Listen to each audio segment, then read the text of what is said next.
Here is the first part of the text extracted from your file. When an officer receives an unexpected call from a 3-year-old, he thought it to be a prank, but knowing never to underestimate any emergency calls, he rushes, and what he finds at the scene churns his stomach. Could it just be a child playing or something more horrific? Let's listen. The rain hammered against the windshield of Officer Daniel Dan Hayes' patrol car, blurring the already fading light of the late October afternoon in Maplewood, a small town where everyone knew each other. Maplewood was usually serene, but tonight, the relentless downpour added an edge of tension to the air. Dan, a veteran of the Maplewood Police Department with 20 years under his belt, was exhausted. His bones ached from the damp cold that seeped into his uniform despite the heater blasting in the car. He was looking forward to the end of his shift, a hot meal, and the comfortable silence of his modest home. But just as he was about to relax, his radio crackled to life. Possible domestic disturbance at 123 Elm Avenue. Caller is a 3-year-old male. Dan frowned. A 3-year-old making a call? It had to be a mistake, a child playing with the phone or a prank. Yet something in the dispatcher's voice, a mix of disbelief and concern, made his instincts kick in. He couldn't dismiss it. Over his 2 decades on the force, Dan had learned never to underestimate the seriousness of any call, especially when a child was involved. He flipped on his siren, the wail cutting through the rhythmic drumming of the rain.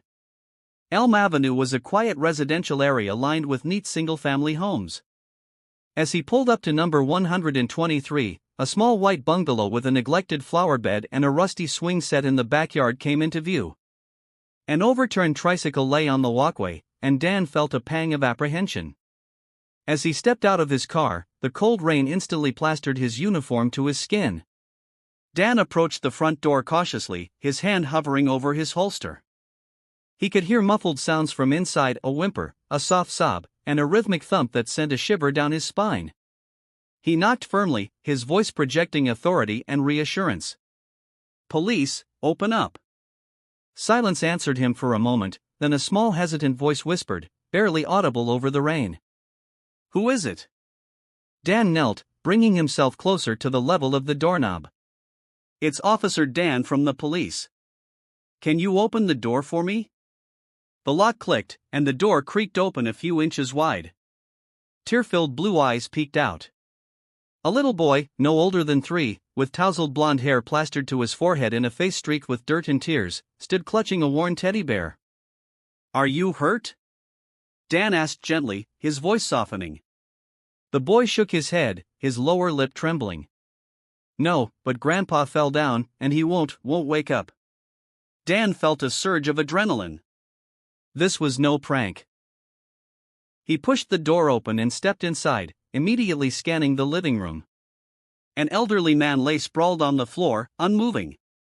The air was thick with the smell of damp wool and something else, a faintly metallic scent that made Dan's stomach churn. He rushed to the man's side, his trained eyes assessing the situation. Mr. Robert Miller, thin and pale, was unconscious. His breathing was shallow and labored.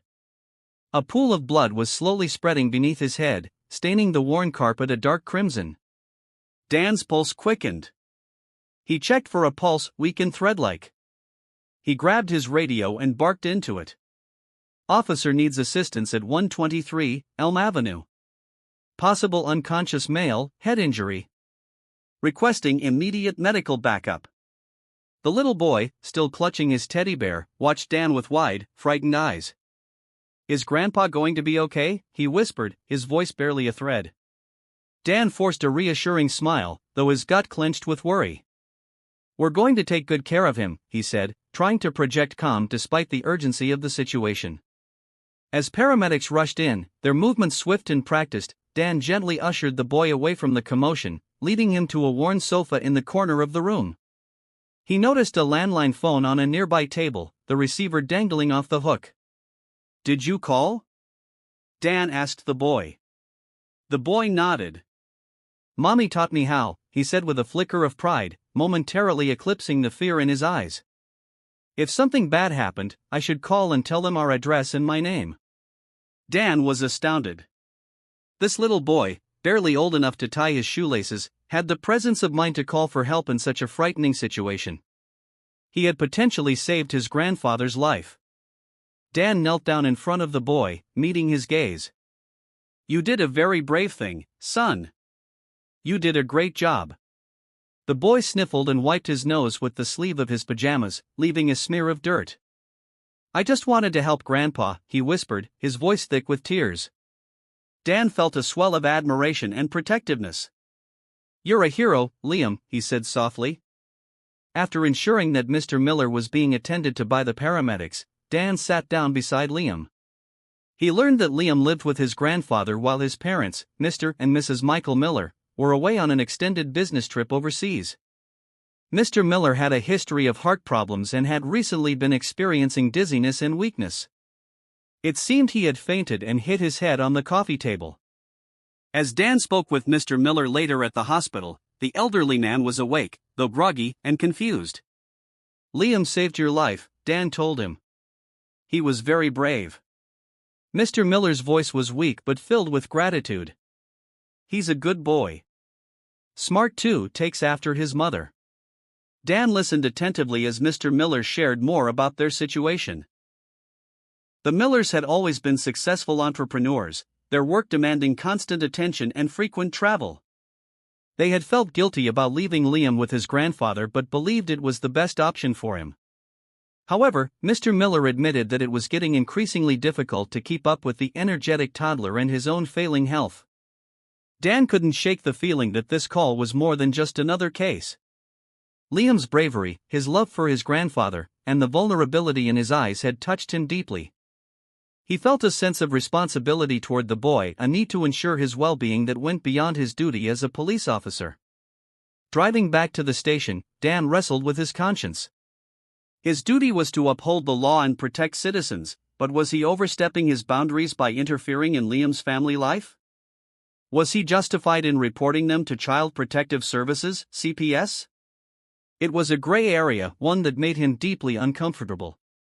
Reporting could have serious repercussions for Liam's parents, potentially even leading to him being removed from their care. He decided to seek counsel from his captain, a woman he respected for her wisdom and compassion. Captain Laura Bennett listened to Dan's account of the situation, her expression thoughtful. "It's a tough one, Dan," she said, leaning back in her chair. "You're right, it's a gray area. But you've got a good heart, and you're a damn good judge of character. If you believe this child is at risk, you have an obligation to act. The system isn't perfect, but sometimes it's the only way to ensure a child's safety." With his captain's support, Dan contacted CPS. He detailed his observations, emphasizing Liam's vulnerability and the potential dangers of his situation. He stressed Mr. Miller's declining health and his inability to provide adequate supervision for an energetic 3-year-old. The next day, a social worker named Emily Carter visited Mr. Miller and Liam at the hospital. Dan waited anxiously for an update, his mind filled with conflicting emotions. He knew he had done the right thing, yet he couldn't shake off the feeling of guilt, the fear that he might have disrupted this family's life irrevocably. Later that afternoon, Dan received a call from Emily. "Officer Hayes, thank you for bringing this to our attention. We've assessed the situation and will be providing support services to the family. We'll also be working with Mr. and Mrs. Miller to ensure Liam's needs are met. We're providing Mr. Miller with home health care assistance to help manage his health and provide adequate supervision for Liam. We'll also be contacting the Millers to discuss child care options while they're away." Dan breathed a sigh of relief. He had potentially prevented a tragedy and helped ensure that Liam would receive the care and attention he needed. While Mr. Miller recovered in the hospital, Dan found himself drawn back to Elm Avenue. He would stop by after his shift, sometimes with a bag of groceries, sometimes with a small toy for Liam.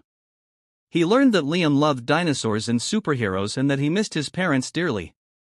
He discovered that Liam was a bright and inquisitive child, full of energy and curiosity but also deeply sensitive and in need of affection. Dan, who had never been a father himself, found surprising joy in spending time with Liam. He taught him how to throw a baseball in the small backyard, helped him build a magnificent fort out of blankets and chairs in the living room, and read him bedtime stories with dramatic flair. He even took him to the police station, letting him sit in his patrol car, try on his hat, and meet his fellow officers, who were charmed by the little boy's enthusiasm. In turn, Liam seemed to adore Dan. He would run to greet him at the door, his face lighting up with a smile that could melt the hardest heart. He would chatter endlessly about his day, his toys, and his dreams of becoming a firefighter who rescued kittens from trees.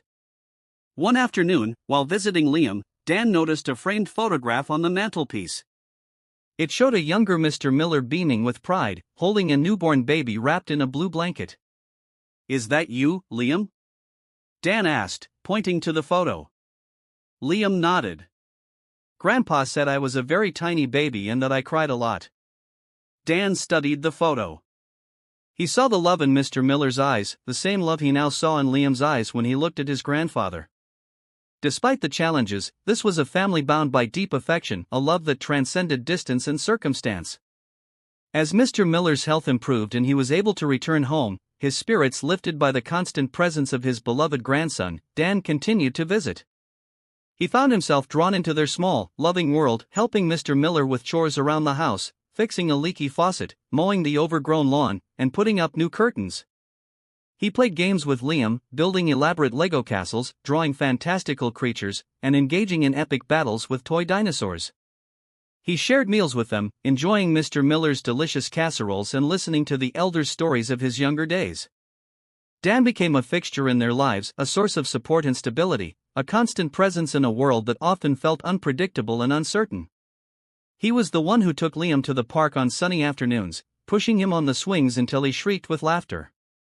He was the one who bandaged Liam's scraped knees and soothed his nightmares. He was the one who listened patiently to Mr. Miller's worries about his health and his hopes for Liam's future.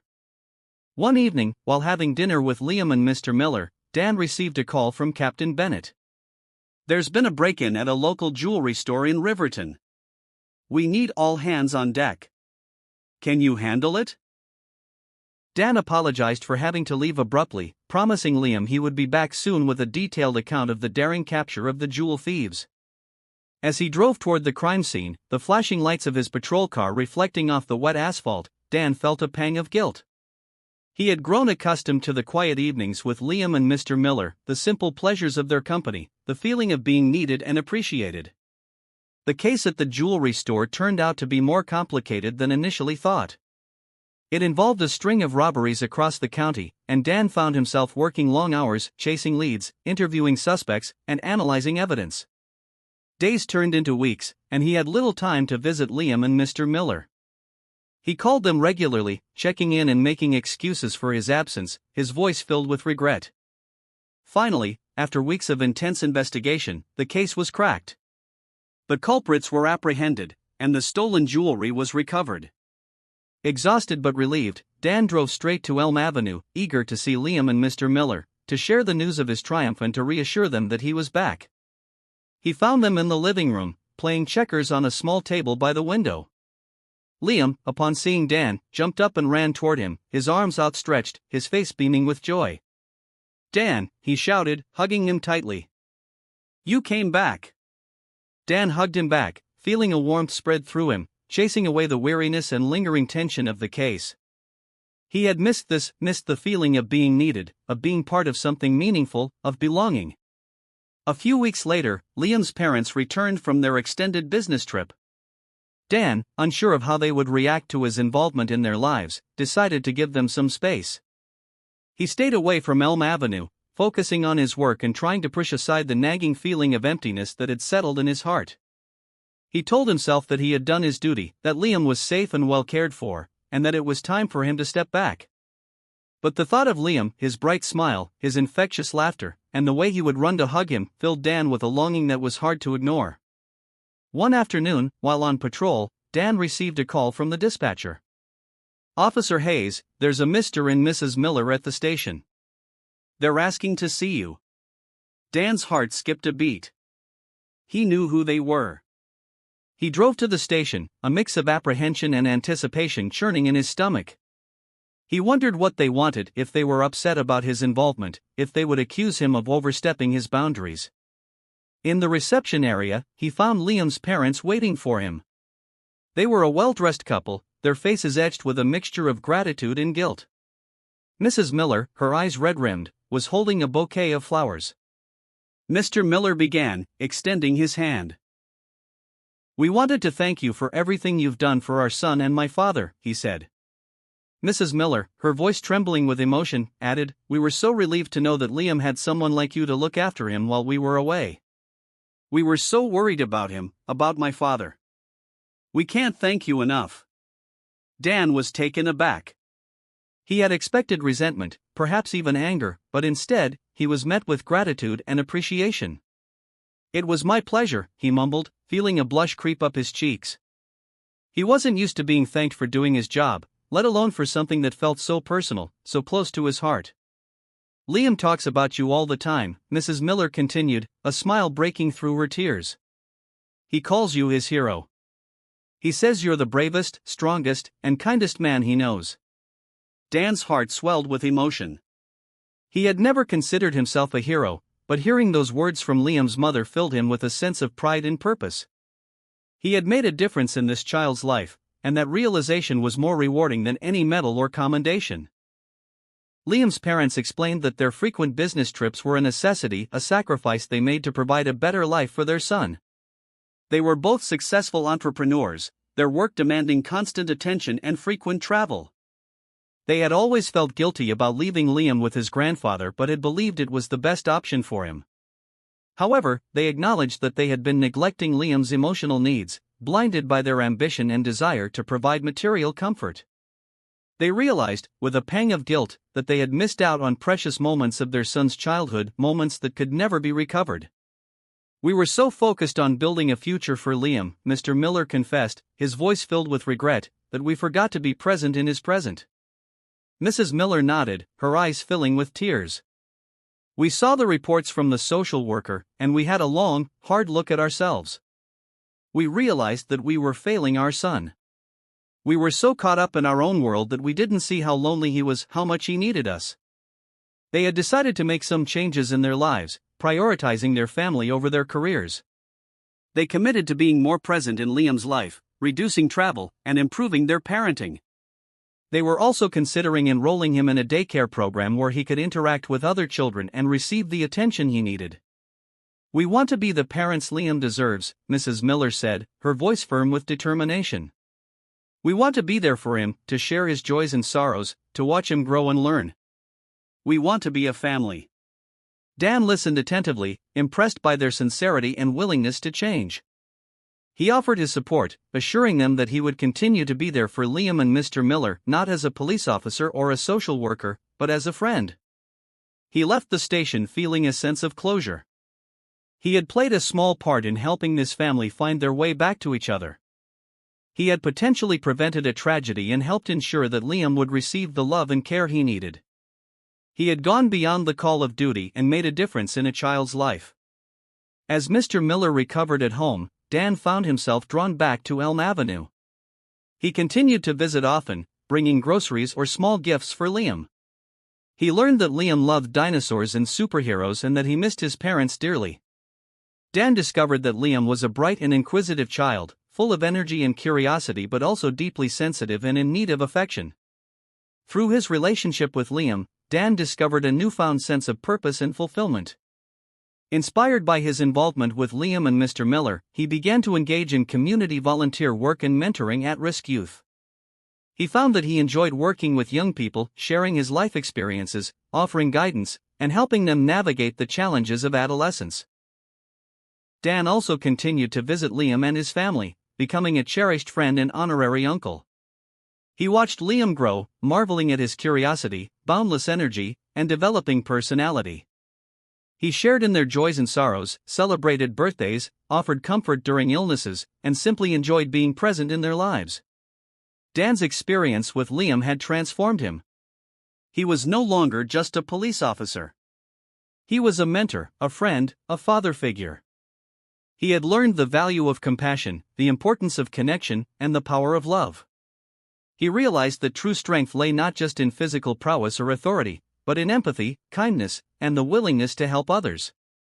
One evening, while sitting on the porch with Mr. Miller, watching Liam chase fireflies in the backyard, their laughter echoing through the twilight, Dan felt a sense of contentment wash over him. He had found a place, a purpose, a family. You know, Dan said softly, I never thought I'd find a place like this, a family like this. Mr. Miller smiled, his gaze following Liam's playful movements. Sometimes life surprises you. It brings you unexpected gifts, unexpected connections, unexpected love. Dan nodded, his heart filled with gratitude. He had received an unexpected gift, a gift that had changed his life in ways he could never have imagined. He had found a family, a home, a purpose. He had found a love that transcended blood ties, a love that had blossomed from a simple act of kindness. He had found a love that healed his heart and gave him a new direction in life. Dan's bond with Liam grew stronger with time, and the Miller family came to cherish him as one of their own. Liam's parents, true to their word, began spending more time at home, taking active roles in his upbringing. They often included Dan in their family activities, from Sunday dinners to trips to the park. For Dan, these moments were precious. He found himself sharing experiences with the Millers that he had never imagined having in his own life, teaching Liam how to ride a bike, helping him with his first science project, and even attending his preschool graduation. Uncle Dan! Liam had exclaimed on the day of his graduation, running toward him in his tiny cap and gown. I did it! Dan knelt to hug him, his heart swelling with pride. You sure did, buddy. I'm so proud of you. The Millers also recognized the immense role Dan had played in their lives, often expressing their gratitude in small, heartfelt ways. A homemade dinner, a heartfelt card, or just a simple acknowledgement in the midst of a shared moment meant the world to him. One day, as they gathered for a backyard barbecue, Mrs. Miller pulled Dan aside. Dan, she began, her voice soft, we've been thinking about everything you've done for Liam and for us. You've been more than just a friend, you've been family. We can't imagine our lives without you in them. Dan was taken aback, but before he could respond, Mr. Miller joined them. She's right, Dan. You've brought something to this family that we didn't even know we were missing. We're better because of you. Dan, unaccustomed to such direct praise, felt a lump rise in his throat. He nodded, his voice thick with emotion. Thank you. That means more to me than I can say. Liam, oblivious to the adults' conversation, ran over with a soccer ball. Uncle Dan. Let's play.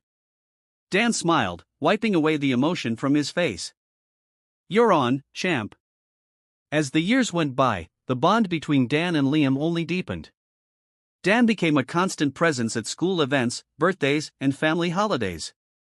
The Millers made sure he always had a place at their table, and Liam often referred to him as his hero and protector. Dan's role as a mentor extended beyond Liam.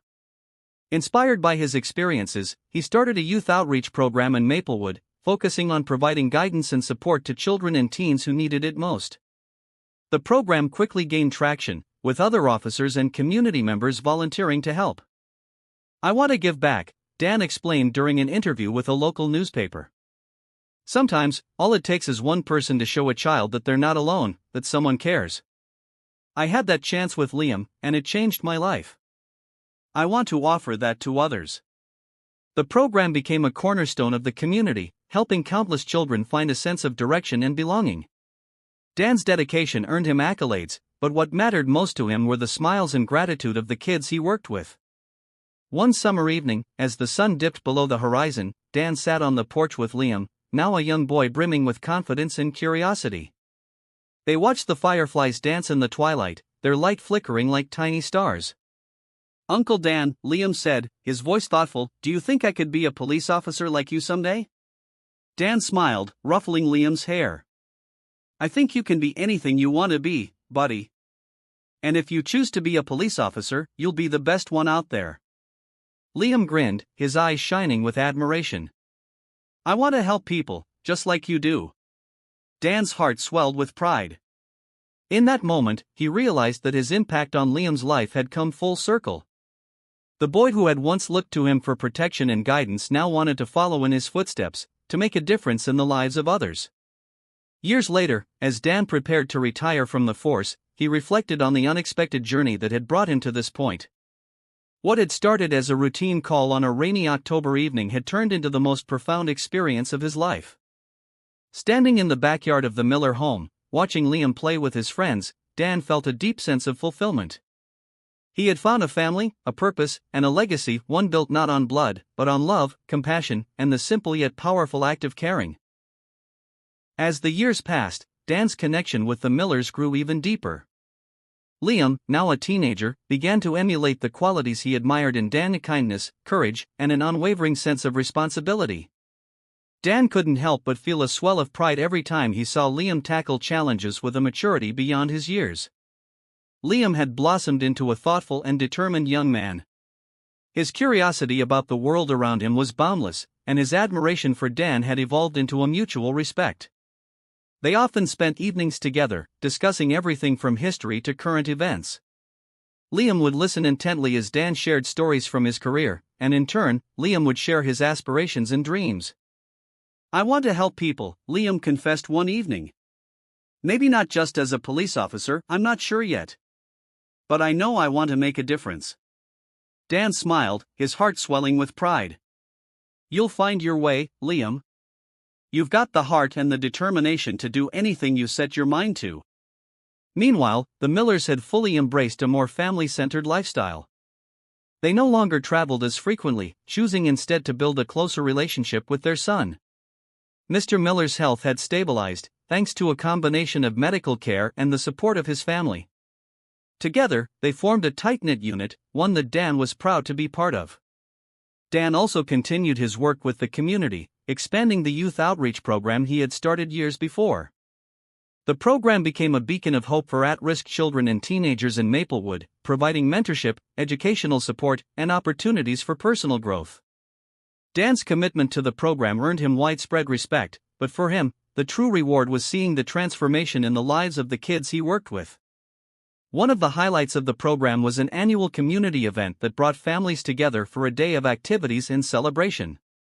At one such event, Dan stood at the edge of the park, watching as children laughed and played, their faces alight with joy.